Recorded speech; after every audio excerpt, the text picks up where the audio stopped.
Assalamualaikum warahmatullahi wabarakatuh. Jumpa lagi dengan Global Thinker Institute bersama saya Muhammad Ma'ruf dan kali ini saya mendapatkan bintang tamu yang luar biasa yaitu Mas Gary. Ya, Mas Gary. Selamat apa nih di situ? Selamat siang? Kita masih sore, Mas. Oh, selamat sore di Cape Town ya? Di Cape Town ya.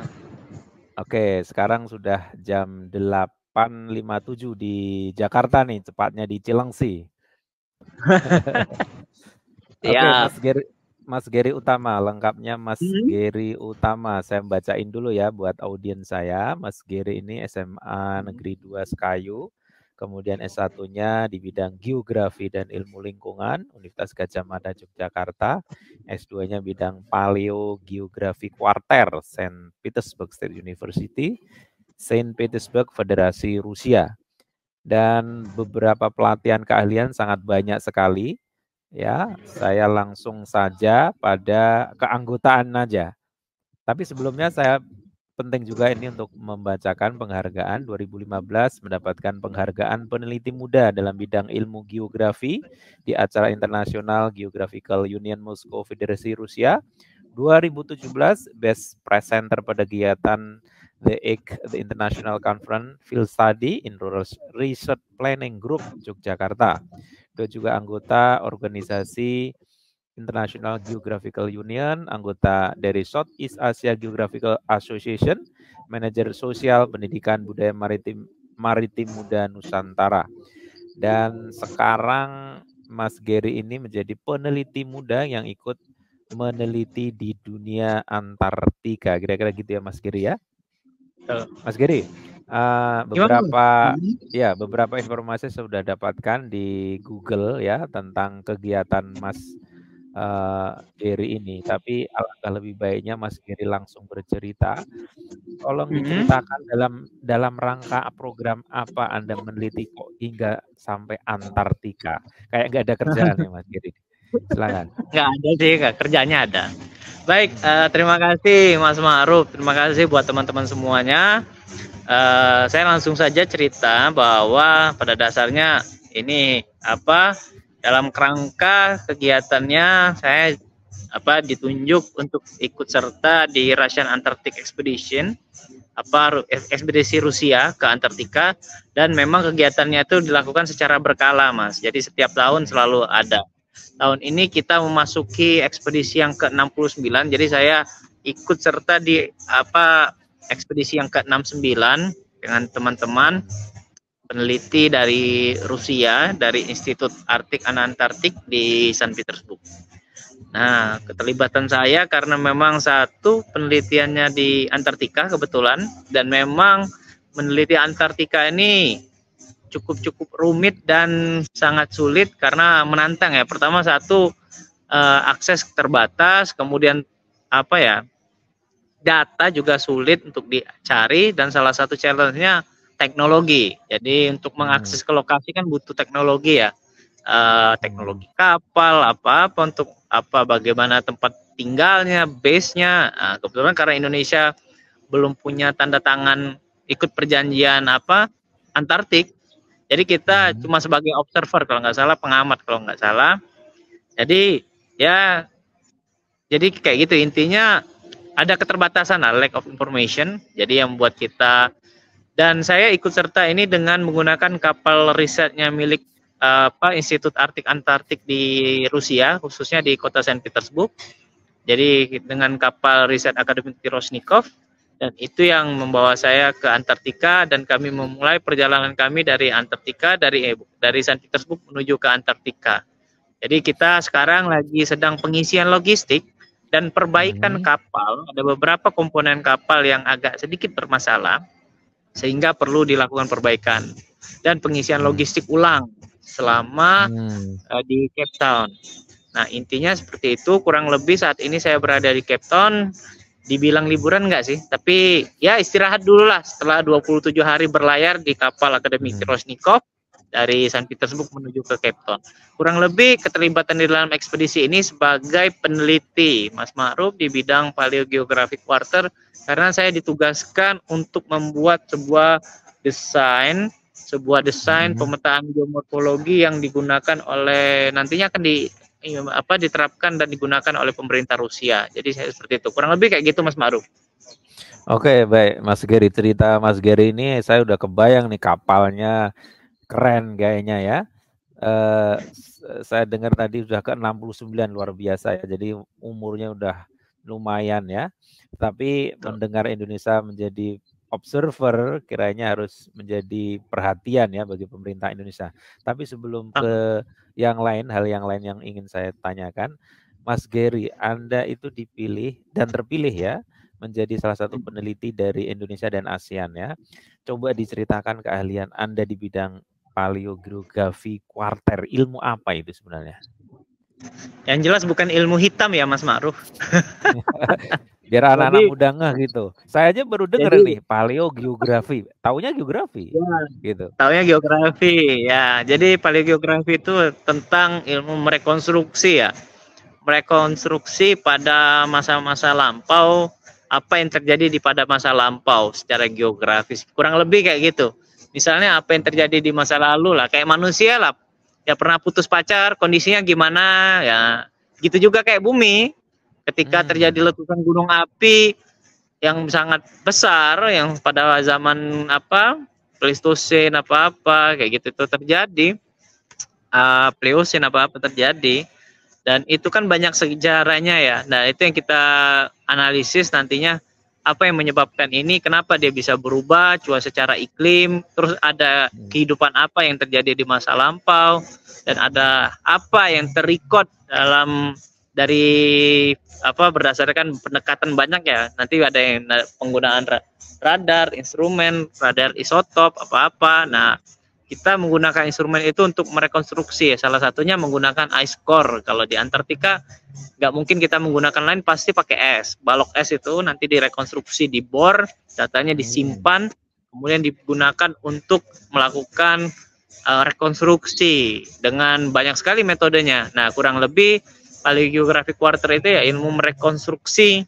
fenomena geografis yang terjadi pada masa lampau, khususnya pada zaman quarter. Jadi pada zaman quarter itu ya ada Pleistosen apalah. Nah, itu yang direkonstruksi. Kurang lebih kayak gitu sih Mas Ma'ruf, ilmunya kayak gitu. Sebentar Mas, tadi menarik nih, ada paleogeographic quarter. Maksudnya quarter itu untuk kurun waktu kapan itu? Quarter itu zaman quarter. Ada zaman sekarang. Dari zaman quarter manusia udah turun di bumi. Nah, itu kalau periode manusia turun hidup di bumi ini kan di zaman quarter ya.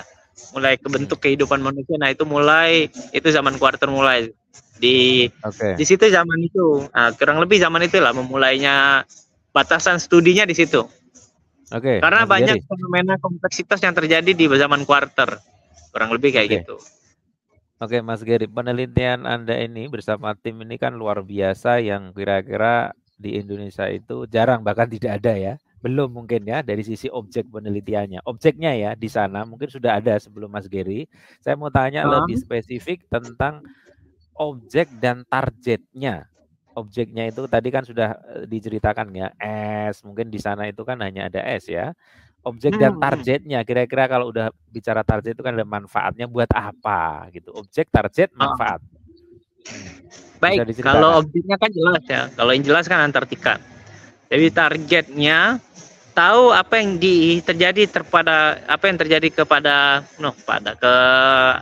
pada situasi Antartika, apa yang terjadi di Antartika pada saat itu, ketika dia sebelum ketutup es, ada apa ya seperti itu? Apa yang terjadi? Apa material yang ada di subsurface dari lapisan es yang cukup dalam di Antartika? Nah, itu ada sejarah apa? Itu satu. Jadi kita bisa merekonstruksi apa yang terjadi di masa lampau terhadap fenomena di Antartika, bagaimana fenomena geodinamikanya, pergerakan lempengnya itu terjadi, dan itu yang nanti akan kita sampaikan. Dan ini nanti sebenarnya goalsnya yang paling jelas adalah ada sebuah informasi geologi, informasi tentang fenomena paleogeografi yang digunakan untuk memprediksi fenomena apa saja yang terjadi pada masa lampau. Contohnya, karena kenapa di Antartika itu semua hal yang terkait dengan fenomena letusan gunung api, materialnya pasti terendapkan. Kalau fenomena gunung apinya meletus yang lumayan kuat ya, yang sampai V-nya 9 ya, vulkanik explosive index-nya lebih dari 7, dia materialnya akan membekas. Dan di Antartika itu dia akan terendapkan di lapisan es seperti itu. Dan ini akan mengindikasikan apa yang terjadi. Dan Antartika ini sebagai sinkronisasi terhadap fenomena-fenomena besar, fenomena-fenomena kuarter khususnya yang terjadi di bumi. Karena dia kawasan itu sangat lebih terpreservasi ya, terjaga. Informasi geologisnya lebih terjaga dan lebih awet karena memang secara geologis kondisinya terkubur di dalam lapisan es seperti itu. Yang kedua, pada dasarnya apa yang dihasilkan nantinya itu akan digunakan untuk merekonstruksi sejarah, khususnya kayak gitu. Targetnya yang paling jelas seperti itu, dengan menggunakan objek-objek informasi yang ada di Antartika digunakan untuk memahami fenomena yang terjadi di bumi. Kurang lebih itu sih. Memang ilmunya secara global, Mas Ma'ruf. Kalau dampaknya secara langsung nggak kerasa, tapi dalam kehidupan umat kayak sepertinya saya rasa bermanfaat sekali untuk merekonstruksi. Sehingga memang apa yang terjadi di bumi ini bisa kita mitigasi nantinya apabila pada fase saat ini bumi memasuki periode antroposen ya, di mana manusia memberikan pengaruh dominan terhadap bumi seperti masalah perubahan iklim, pemanasan global yang lebih dipengaruhi oleh manusia pada konteks yang saat ini. Nah, ini akan digunakan untuk memberikan sebuah batasan bahwa dari hasil studi ini bahwa pernah terjadi fenomena seperti ini, sehingga bisa kita lakukan sebuah perencanaan mitigasi secara global, dan ini digunakan applied kebijakannya secara global. Jadi tidak hanya untuk memahami apa yang terjadi di bumi, tapi digunakan untuk membuat sebuah kerangka framework policy yang nantinya kalau saya secara outcome-nya, secara garis besarnya akan digunakan dalam khusus penanganan perubahan iklim. Kalau saya sih itu goals-nya yang paling jelas. Kalau dilihat kebermanfaatannya seperti itu, Mas Ma'ruf. Oke, perubahan iklim menarik sekali, Mas Gary ya. Tadi jadi ada koneksi antara yang bersifat historis dan apa yang terjadi sekarang. Jadi bermanfaat tidak hanya bagi komunitas geografi, tapi juga komunitas yang lain untuk mitigasi bencana, kira-kira gitu ya. Nah, saya mau tanya ini untuk nasional kita ini, apa signifikansi ya terhadap perkembangan ya ilmu itu di Indonesia? Ya, pertama mungkin Mas Giri bisa ceritain dulu signifikansi bagi dunia kan tadi sudah ya secara global, tapi untuk Indonesia sendiri itu apa bagi pengembangan ilmu itu dan manfaat praktisnya? Baik, sebenarnya kalau kita lihat, kalau Rusia aja Mas Ma'ruf dari utara ke selatan aja berani ke Antartika, sedangkan kita yang letaknya dekat dengan Antartika atau lebih di ekuator, kenapa tidak punya chance atau kesempatan yang sama untuk ke Antartika seperti itu. Yang ingin saya sampaikan bahwa dalam kerangkanya terlihatnya memang seperti tidak menguntungkan ya bahwa bahas masalah Antartika. Tapi disitulah bentuk legitimasi atau sebuah konstelasi nasional kita di mata dunia itu dipertaruhkan di Antartika. Karena apa? Satu, ke Antartika kita butuh teknologi, kayak gitu. Teknologi yang paling dasar lah kapal, kayak gitu. Nah, sejauh mana kapal itu akan sinkronisasi dan bentuk sebuah kemajuan peradaban bangsa ya dalam berilmu pengetahuan. Sejauh mana teknologi yang dimiliki bangsa itu bisa diuji. Saya rasa itu satu. Yang kedua adalah bagaimana menyikapi Antartika ini dalam konteks geopolitik. Dan tidak semua Antartika itu dibahas dalam kerangka hanya sebagai ilmu pengetahuan dan teknologi. Tapi kita perlu melihat dalam sudut pandang geopolitik bahwa Antartika akan dinilai sangat strategis dan sangat penting. Karena coba Mas Ma'ruf bayangi ketika es di glasier di Antartika mencair, berapa potensi pulau Indonesia yang tenggelam? Sudahkah pemerintah menghitung yang seperti itu?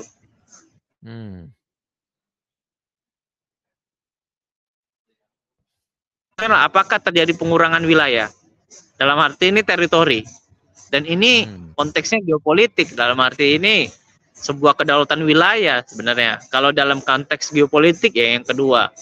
Dan yang ketiga adalah bagaimana kita juga tidak hanya sebagai konsumen ilmu pengetahuan.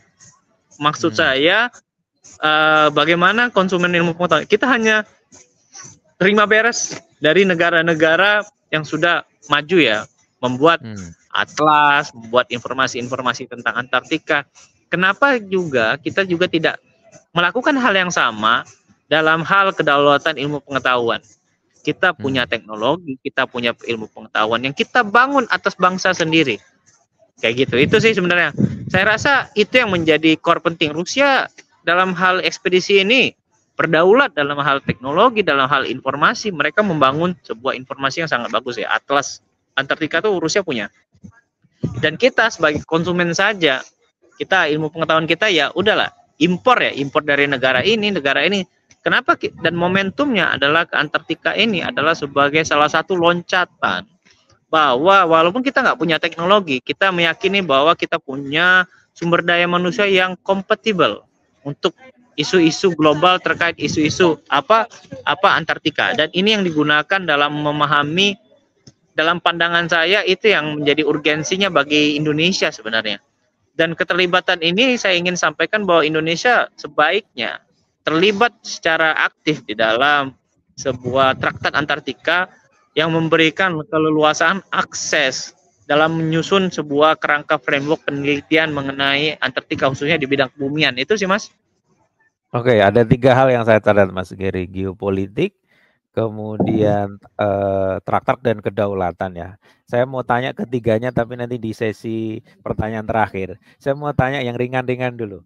Mas Gary, pengalaman selama dari Moskow ya ke Afrika Selatan dan kemudian juga nanti endingnya itu mungkin masih 4 bulan ya. 4 bulan atau 5 bulan itu tolong diceritakan dengan ilmuwan mana saja, kegiatannya apa saja. Nah, kira-kira suka dukanya seperti itulah. Bisa diceritakan Mas. Baik Mas Maruf, sebenarnya bicara ekspedisi itu tidak hanya ilmu apa yang berdiri, tidak hanya ilmu geografi yang berdiri sendiri. Jadi itu sebuah komponen satu kesatuan yang terpadu. Ya enggak semua di kapal itu punya ahli geologi Mas. Ada tukang kuli, ada yang bagian ngebor. Gak mungkin saya yang kurus kayak gini ngebor kan kayak gitu. Pasti ada yang lebih ahli lah gitu. Jadi maksud saya dalam hal ini sebuah ekspedisi Antartika ini bukan sebagai siapa yang punya ilmu, siapa yang lebih dominan, tapi sebuah proses kolaborasi yang dielaborasikan di dalam sebuah kegiatan meneliti suatu objek yang sama dengan sudut pandang yang berbeda dalam memahami dengan tujuan tetap dengan punya tujuan yang sama kayak gitu. Walaupun jalannya yang ditempuh beda kayak gitu. Mungkin saya mau ke Cilungsi lewat Margonda bisa, mungkin yang lewat UIN bisa kayak gitu. Contohnya kurang lebih kayak gitulah. Jadi yang paling menantang sebenarnya satu kompleksitas ilmu pengetahuan itu berkolaborasi. Kita bekerja kolaborasi, satu itu yang menjadi main pentingnya. Kalau suka dukanya ekspedisi jelas ya.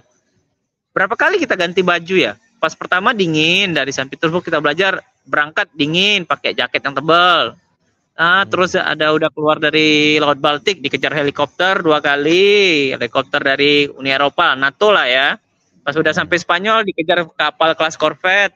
Ya namanya punya Rusia kan? Ya semua penuh kecurigaan. Tapi itu nggak masalah bagi saya. Nah sehingga kita bisa menyadari bahwa hal-hal yang seperti itu terjadi. Satu itu. Yang berikutnya yang jadi concern saya bahwa kami bekerja sama, apapun yang dikerjakan di kapal dikerjasamakan dan secara elaboratif ya bersama untuk mengkaji suatu objek ya. Dan intinya dalam hal ini yang akan kita kaji, yang akan kita lakukan selama ekspedisi, satu yang paling seru sih di kapal kan ombak ya Mas. Kadang ada gelombang yang hampir 10 meter, 15 meter. Nah itu challenge-nya di situ. Belum lagi kita mau berangkat ya, habis kalau berangkat dari Cape Town ke Antartika lebih serem lagi kabar-kabarnya, kata yang pernah ke Antartika kan. Tapi kita lihatlah apa yang challenge-nya seperti itu. Dari Rusia aja, yang dari jauh aja, dari utara aja berani ke Antartika. Kita yang dari tengah, yang di ekuator nggak ngirim-ngirim. Kita dari 270 juta penduduk cuma 8 orang yang pernah ke Antartika. Rusia cuma 100 juta berapa penduduk, itu udah ratusan yang ke Antartika. Jadi kan apa ya, nggak make sense ya. Anomali yang sangat menganomalikan, sangat anomali yang dianomalikan. Ya gimana, anomali kuadrat lah. Nah ini yang menurut saya jadi pemahaman kita bahwa misi ini tidak hanya sebagai kepentingan ilmu pengetahuan saja, tapi secara perspektif saya sebagai orang Indonesia yang pertama ikut dengan kapal riset Rusia, Mas ya. Ini dalam rangka kapal riset Rusia itu, bahwa Antartika kita ingin menunjukkan kepada dunia bahwa kita walaupun belum mature dalam mengirimkan ke Antartika, tapi kita punya SDM yang expert di Antartika dan paham mengenai Antartika. At least SDM itulah yang menjadi kata kunci keyword kita untuk menjadi bangsa yang maju dan terdepan. Satu itu sih. Berapa jumlah penelitinya, Mas, satu kapal tuh? Kalau kita ada 77 ya. Banyak juga ya. Berarti kerja tim ya? Ada bagian radio, ada bagian magnetik, ada bagian hidrologi, ada bagian apa? Ada lagi bagian atmosfer, lengkap lah. Memang kompleks. Dari negara mana aja, Mas? Dari negara mana aja tuh? Rusia. Saya sendiri orang Indonesia. Oh, jadi Rusia Indonesia gitu ya? Oke, terakhir Mas.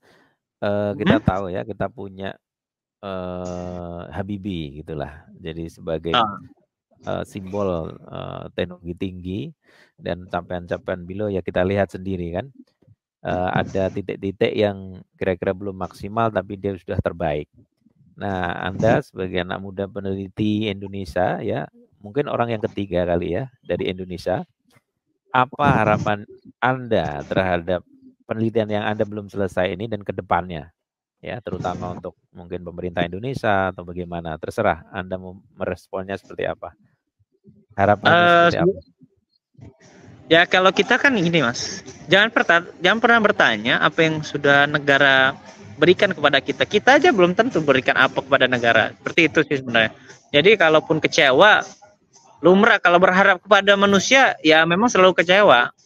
Tapi kan kita sebagai manusia yang berpancasila, yang berketuhanan yang Maha Esa, tidak semua mengharapkan menaruh semua harapan kita kepada seseorang, person lah, kepada manusia lah dalam hari ini. Karena semakin kita berharap kepada manusia yang pemegang kekuasa, dalam suatu fase kita akan kecewa, kita akan membenci. Sedangkan itu yang menjadi alasan berikutnya, menjadi alasan orang, aduh kita gimana sih, kita nggak dihargai kayak gitu. Tapi jangan pernah bertanya kayak gitu. Ketika saya ingin sampaikan, banyak orang-orang yang lari karena alasan ekonomi, masalah ilmu pengetahuan. Tapi kalau saya ingin sampaikan, negara tidak memberikan beasiswa. Satu itu. Tetapi ketika negara memanggil saya siap pasang badan untuk negara. Bukan karena alasan apa, karena memang alasan kita sebagai bangsa Indonesia, jangan sebagai bangsa yang ya alasan ekonomi kita lari kayak gitu, dihargai kita dibuang, seolah-olah merasa terbuang, padahal merasa terbuang itu kan dirasakan merasa terbuang, padahal alasan dalinya nggak gitu, banyak ya lebih ekonomi, ujung-ujungnya ekonomi, berkarir, alasannya gitu. Alasannya awalnya ekonomi, tapi ujung-ujungnya kalau di negara dibilang negara nggak butuh, nggak punya, berarti kan sebenarnya kecewa itu menjadi alasan untuk lari ya. Lari untuk tidak ikut terlibat dalam membangun bangsa. Itu sih. Saya ingin sampaikan seperti itu. Banyak yang seperti itu. Saya nggak bisa sebut siapa aja. Ada, tapi ada di Indonesia mental-mental kayak gitu. Itu kan mental-mental yang apa ya? Percuma kita sekolah tinggi, tapi kita nggak siap kayak gitu. Untuk kecewa. Apapun yang dilakukan oleh pemegang kuasa ada saatnya kita kecewa, ya kita nggak perlu patah semangat, udah lanjut apa yang digarap kita. Karena ilmu pengetahuan itu untuk kebaikan, untuk umat, untuk manusia, bukan hanya untuk kita pribadi gitu. Menurut saya itu sih peran pentingnya menurut saya yang harus kita ambil. Jadi kekecewaan kita terhadap negara ya jangan dilampiaskan sebagai sebuah alasan untuk keluar, alasan untuk tidak membangun negara. Jadi saya ingin sampaikan apapun yang ketika negara memanggil, walaupun sepeser pun dia tidak memberikan bantuan, pendidikan, dukungan, baik beasiswa, apa-apa, itu bukan sebuah alasan kita untuk meninggalkan negara kita dan ikut terlibat dalam membangun peradaban ilmu pengetahuan untuk negara kita yang akan menjadi bangsa yang terdepan di 2045. Itu pesannya. Baik Mas Gary, kayaknya cukup ya untuk saat ini. Saya minta nanti Anda bercerita kembali pada saat meneliti di kapal ya, bercerita tentang satu tujuan berikutnya, dan mungkin juga kalau sudah kembali. Sukses Mas Gary, semoga kita bisa bertemu kembali. Mas Ma'ruf, makasih Mas Ma'ruf. Makasih.